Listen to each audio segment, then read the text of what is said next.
Welcome back to our business class.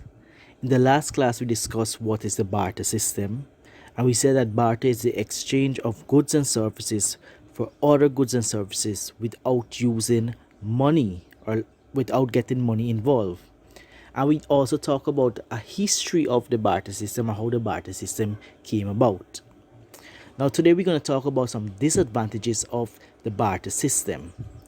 The main disadvantages of the barter system is that there's a double coincidence of want, there's no set exchange rate, some goods cannot be divisible, there's a store of wealth, and transportation issues. So let's get into double coincidence of want. Now, double coincidence of want. This is where one or more party or the person involved in the exchange do not want a good or service that is being offered to them. For instance, let's say you have a cow and you want someone to weed your yard for you, and you're offering them to weed the yard for you. But in return, that person don't want to do the work because they do not want a cow. They probably want a pig. So in that way, there's a double coincidence of want. That someone wants something that you have, but what you have to exchange to them, they do not want it. So look at this example here to help us understand double coincidence of want. The first person, he's willing to give a shoe for a new hammer. The second person, he's willing to give some rice for a new shoe. The third person is willing to give a fish for some rice. So the first person here, he have a shoe to give, but in return for this shoe, he wants a new hammer. Neither of the other two persons have a hammer to give, so he won't exchange with any of the other two persons because they don't have what he wants. The second person, he wants a shoe, but he have rice to give, and the person who have a shoe to give, he wants a new hammer. He do not want rice, so they won't exchange. The third person, he have a fish to give, and he wants some rice. So the person who have rice to give, they want a shoe.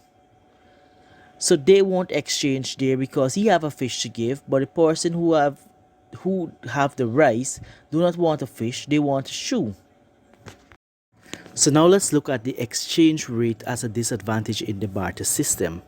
Since no money exists, traders need to set a rate in which they would agree to make an exchange. For example, how much cassava is worth 1 deer.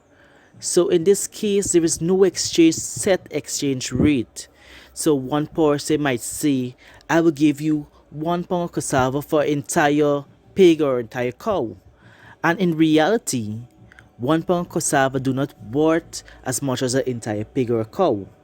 And because one person may argue that they might want, because they want the cassava, they might exchange an entire pig or a cow for 1 pound of cassava. And it will vary. Some next person might come and say, I will give you 20 bags of cassava for 1 pig or cow. And the next person, you might go to the next person and say, I will give you 3 or just 1 pound. So there's no set exchange rate when it comes to the barter system. It all depends on the persons doing the exchange. So divisibility of goods as a disadvantage. In the barter system, most goods are not divisible or divisible. So this means it's impossible for an exchange to take place.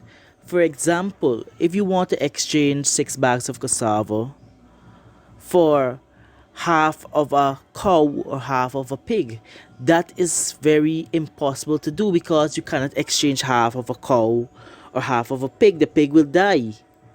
The other half, yes, it won't be possible to do that. Some goods cannot be divisible or be traded in parts. Like say you want someone have a cow and someone want the one leg of a cow.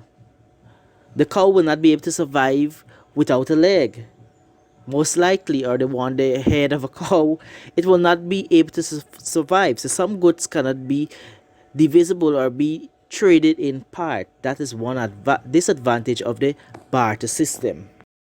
Another disadvantage of the barter system is storage of wealth. Some goods are perishable. This means that they can be spoiled easily. Someone who trades some meat for someone's service, like for example, build a house, the house will last for years, but the meat will get rotten or spoil quickly if not carefully preserved or correctly preserved. So some exchange in a barter system, some person might benefit more from the exchange than others. And the last disadvantage of the barter system is transportation. Bartering goods can lead to problems such as transportation, because when you have to barter goods, some people may have to travel long distance in the past to trade their goods.